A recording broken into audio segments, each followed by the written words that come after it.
ಅಂತ ಹೇಳಲಿಕ್ಕೆ ಸಾಧ್ಯ ಇಲ್ಲ. ಆದರೆ ಕೆಲವೊಂದು ಹಂತದವರೆಗೆ ಹೋರಾಟ ಸಾಧ್ಯ ಆಗ್ತದೆ. ಯಾಕಂದ್ರೆ ಮೊನ್ನೆ ಗುರ್ಲಾಪುರದಲ್ಲಿ ನಡೆದಂಥ ಒಂದು ಹೋರಾಟ ಮಾಡ್ಕೊಂಡಾಗ ಸಹಜವಾಗಿ ನಮಗೆ ಏನಪ್ಪ ಅಂತಂದ್ರೆ ಗುರ್ಲಾಪುರ ಮೂಮೆಂಟ ಆಗಿದ್ದರಿಂದಾಗಿ ಒಂದಿಷ್ಟು ಏನೋ ಅನುಕೂಲ ಅದು. ಆದರೆ ಅದು ಒಂದೇ ಎಲ್ಲ ಪರಿಹಾರ ಆಗಲಿಲ್ಲ, ಇನ್ನೂ ಉಳಿದವಲ್ಲೇ. ಯಾಕಂದರೆ ಒಬ್ಬ ರೈತ ಒಂದು ಟನ್ನಿಗೆ ಬೆಳಿಬೇಕಾದ್ರೆ ಹೆಚ್ಚು 4,500 ರೂಪಾಯಿ ಖರ್ಚು ಮಾಡ್ತಾನೆ. ಪಾಪ ಅವ್ರು ಸಿಗ್ತದಷ್ಟು 3,300, ಆದರೂ ಇಷ್ಟರಲ್ಲಿ ಸಿಗ್ತಿಲ್ಲಪ್ಪ ಅನ್ನೋ ಸಮಾಧಾನ ಅವ್ರಿಗೆ. ಅದಾಗದಂಗೆ ಎಲ್ಲರಿಗೂ ಸಿಗುವಂಥ ಪ್ರಸಂಗ ಬಂದಾಗ ಹೋರಾಟ ಜೊತೆಗೆ ಜನರಲ್ಲಿ ತಿಳುವಳಿಕೆ ಜಾಗೃತಿ ಮಾಡುವಂಥ ಕೆಲಸವನ್ನು ನಮ್ಮ ಯುವಕರಿಂದ ಆಗಬೇಕಾಗಿದೆ. ಇದೆಲ್ಲ ಕಲ್ತವ್ರದ್ದಾರಿಲ್ಲ. ನಾಳೆ ಏನು ಧಾರವಾಡದಲ್ಲಿ ಹೋರಾಟ ಮಾಡ್ತಾ ಇದ್ದಾರಲ್ಲ, ಇದನ್ನು ಅಲ್ಲಿ ಇಟ್ಕೋಬೇಕಾಗಿದೆ.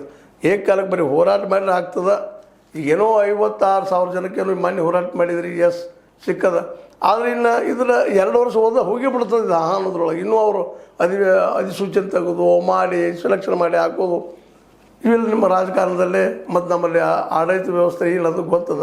ಅದಕ್ಕಾಗಿ ಹೋಟಾ ಕಮಿಷನನ್ನು ಪೂರ್ಣ ಪ್ರಮಾಣದಲ್ಲಿ ಅನುಷ್ಠಾನಗೊಳಿಸೋದು, ಜೊತೆಗೆ ಈ ಎಲ್ಲ ಹೋರಾಟಗಳನ್ನು ಮಾಡೋದಕ್ಕೆ ಅದ್ರ ಜೊತೆಗೆ ಒಂದು ಪ್ರೀ ಪ್ಲ್ಯಾನ್ ಇದನ್ನು ವ್ಯವಸ್ಥೆ ಬದಲಾವಣೆ ಮಾಡೋಕ್ಕೆ ಏನು ಸಾಧ್ಯ, ಇದನ್ನು ಸಹ ಚಿಂತನೆ ಮಾಡಲಿ ಅಂತ ಹೇಳ್ತಾ, ಇದು ನಿಮಗೆ ಲೈಕ್ ಆಗಿರ್ಬೋದು. ಲೈಕ್ ಮಾಡಿ, ಶೇರ್ ಮಾಡಿ, ಕಮೆಂಟ್ ಮಾಡಿ, ಜೊತೆ ಸಬ್ಸ್ಕ್ರೈಬ್ ನ್ಯೂಸ್ ಮಾಡಿ. 16 ನ್ಯೂಸ್ ಅರ್ಥ ತರಬೇಕು. ಸತ್ಯದ ಕೈಗನ್ನಡಿ ವಂದನೆಗಳು.